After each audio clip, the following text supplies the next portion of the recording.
Well, good morning, SECC family. Running a little bit late today because of issues at work and all that. We are in Joshua chapters 2 and 3 today. Israel is going to cross the Jordan River. They are entering the Promised Land. Now, they're not going to be taking the Promised Land today, but they are entering into their Promised Land and crossing that Jordan River after 80 years. Joshua is going to get it done. Let's get to reading.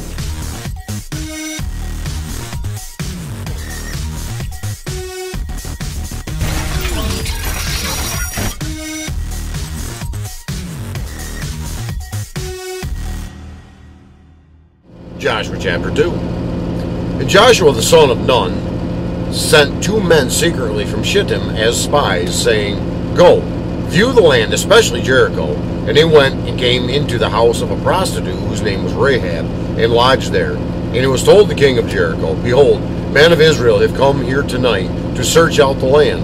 Then the king of Jericho sent to Rahab, saying, "Bring out the men who have come to you, who entered your house, for they have come to search out all the land."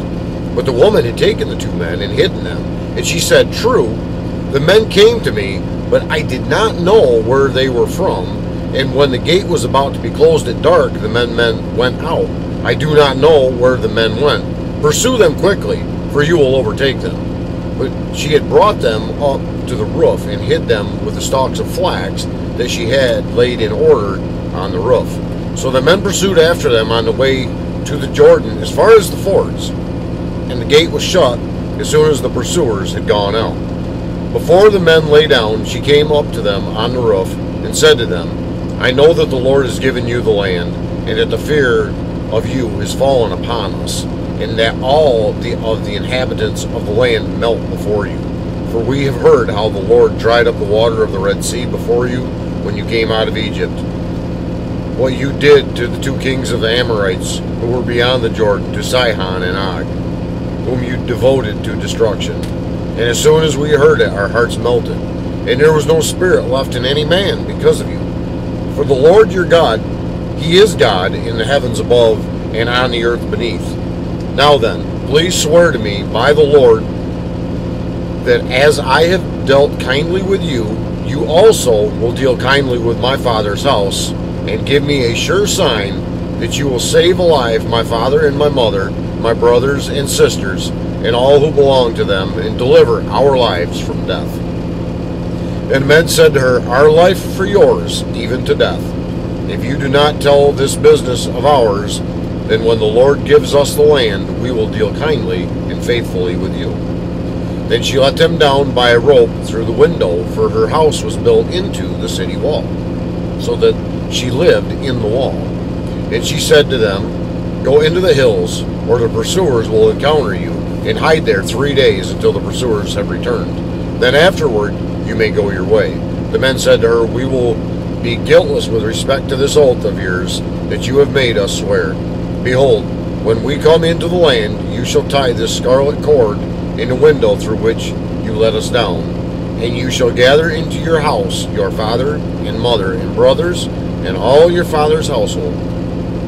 Then if anyone goes out of the doors of your house into the street, his blood shall be on his own head, and we shall be guiltless.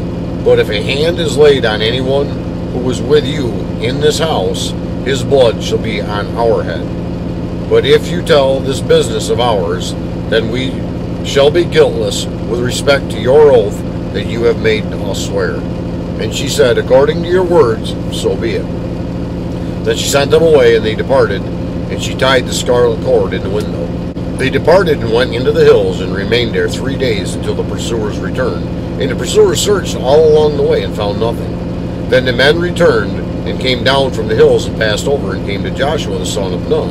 And he told him all that had happened. And they said to Joshua, "Truly the Lord has given all the land into our hands, and also the inhabitants of the land melt away because of us." Joshua chapter 3. Then Joshua rose early in the morning, and he set out from Shittim, and they came to the Jordan, he and all the people of Israel, and lodged there before they passed over. At the end of 3 days, the officers went through the camp, and commanded the people as soon as you see the ark of the covenant of the Lord your God being carried by the Levitical priests, then you shall set out from your place and follow it. Yet there shall be a distance between you and it, about 2,000 cubits in length. Do not come near it, in order that you may know the way you shall go, for you have not passed this way before. Then Joshua said to the people, consecrate yourselves, for tomorrow the Lord will do wonders among you. And Joshua said to the priests, take up the ark of the covenant and pass on before the people. So they took up the ark of the covenant and went before the people. The Lord said to Joshua, today I will begin to exalt you in the sight of all Israel, that they may know that as I was with Moses, so I will be with you. And as for you, commanded the priests who bear the ark of the covenant, when you come to the brink of the waters of the Jordan, you shall stand still in the Jordan. And Joshua said to the people of Israel, come here and listen to the words of the Lord your God. And Joshua said, here is how you shall know that the living God is among you, and that he will without fail drive out from before you the Canaanites, the Hittites, the Hivites, and the Perizzites, the Girgashites, and the Amorites, and the Jebusites. Behold, the ark of the covenant of the Lord of all the earth is passing over before you into the Jordan. Now therefore take 12 men of the tribes of Israel, from each tribe a man. And when the soles of your feet of the priests bearing the ark of the Lord of all the earth, shall rest in the waters of the Jordan, the waters of the Jordan shall be cut off from flowing, and the waters coming down from above shall stand in one heap.